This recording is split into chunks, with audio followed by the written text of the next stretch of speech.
everybody? It's your boy Mac over here again on Positivity Central, and this video is going to be about emotional health, alright? Because that is an underrated topic in my opinion, you guys, because I know it's something that a lot of people, are dealing with, emotional health.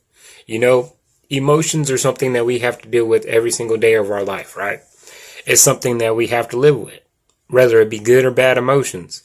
Whether it's positive, negative, sad, happiness, sorrow, depression, joy, and happiness. It just depends. It's a varying scale of different type of feelings we can have. And what I'm going to tell you today is how to handle each one effectively. All right.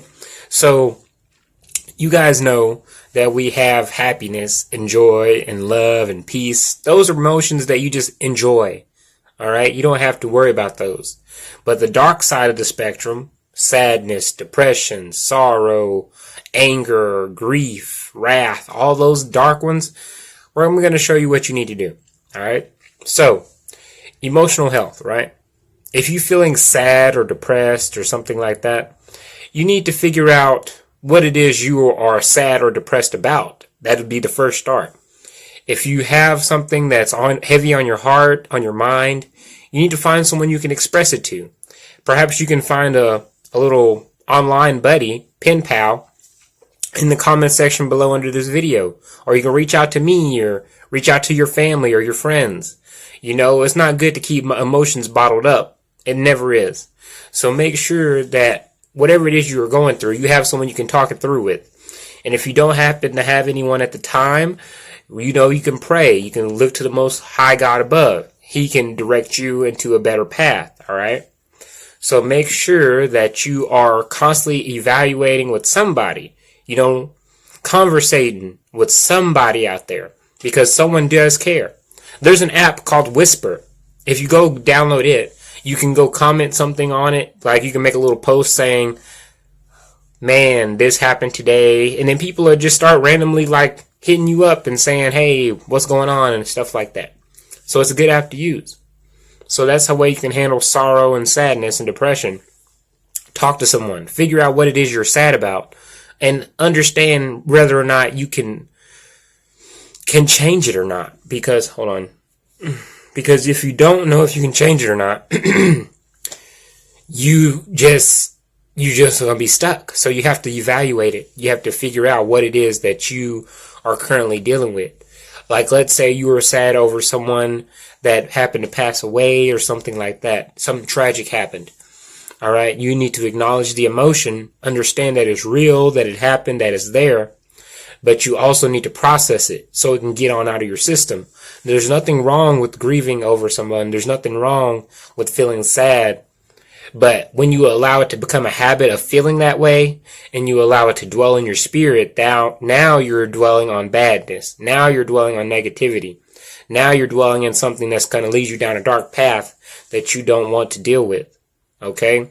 So make sure that no matter what it is you are going through in your life, make sure no matter what it is you have going on, you are evaluating, you are checking to see, is it valid? Now, all emotions are valid. I'm not saying that no emotion is invalid, that it's wrong to feel a certain way. But what I am saying is it is a certain time period for everything. You don't want to be dwelling on something that happened a month ago still in this current day. Like, let's say something happened last month and you still dwelling on it. You're not evaluating that emotion. You're not processing what happened properly. You're not checking to see, is there something I can do to make myself feel better? All right. There's no point in dwelling in negativity or negative emotions. All right. So that's how you would handle sadness, sorrow, and all that. Process it. Know that it's real and move forward.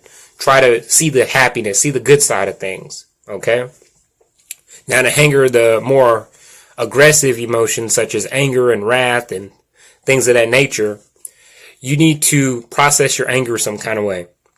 If you are angry about life in general, or if you are upset about life and how things are going, life is life. Things are going to happen, and you cannot control every single aspect of it, all right? You cannot. So make sure that you are constantly realizing that and making sure that you are constantly evaluating that. Make sure you know that, hey, this is reality. I can't control every aspect of it, and that's okay. You know, it is okay not to be in control 24/7. So what you got to do is you got to realize that and understand that, and make sure that you are constantly trying to get that anger out, process it, and move forward. Okay? So make sure you guys are doing that. And then also, what you can do is let it out.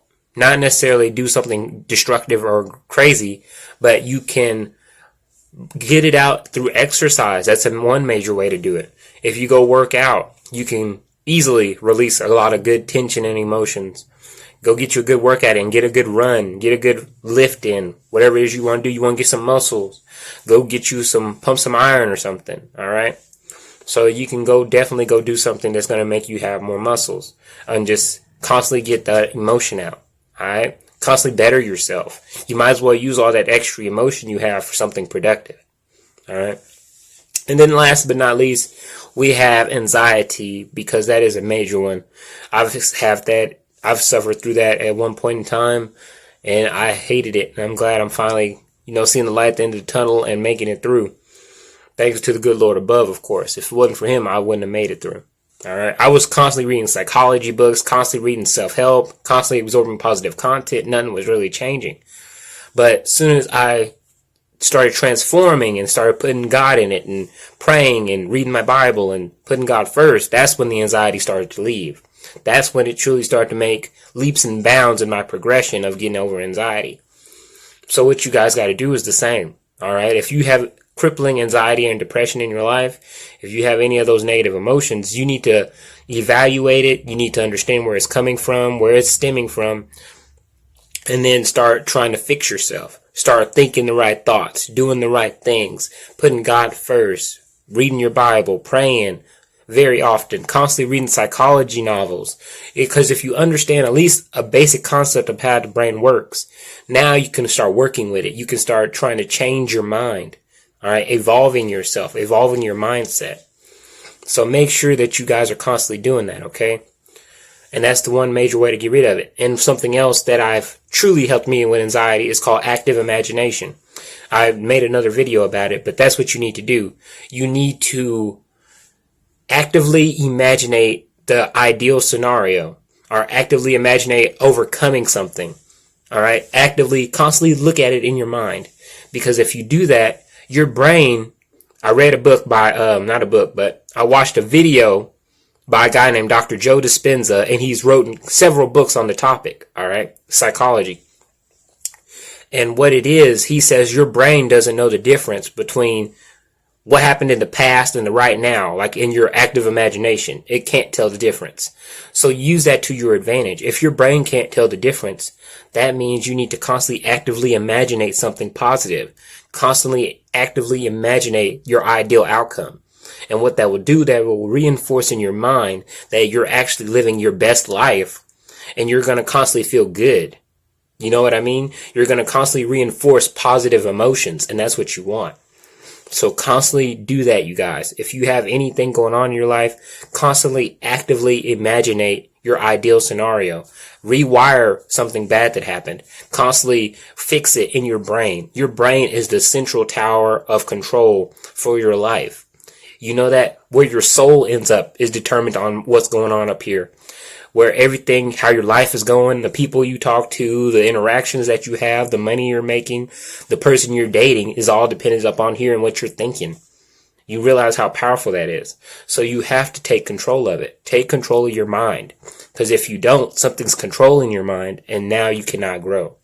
All right? So realize that and understand it and grow. All right? So that's pretty much all I had to say in this video. I hope you guys liked it. I hope you enjoyed it. I hope you gained something from it. This is one of my more real videos. I feel like I've done in a long time on emotions anyway.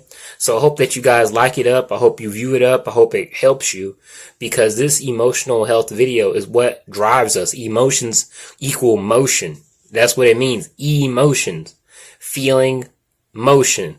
That's what it does. It drives you to do something. It drives you to feel something. And what it's going to do is make you get up and go. So if you have to get up and go, make sure it's in the right direction. All right. But that's it for this video, you guys. I hope you liked it. I hope you enjoyed it. I hope you gained something from it. And don't forget to like, comment, and subscribe to this channel if you are new. Alright? And I'll see you guys in the next video. Peace.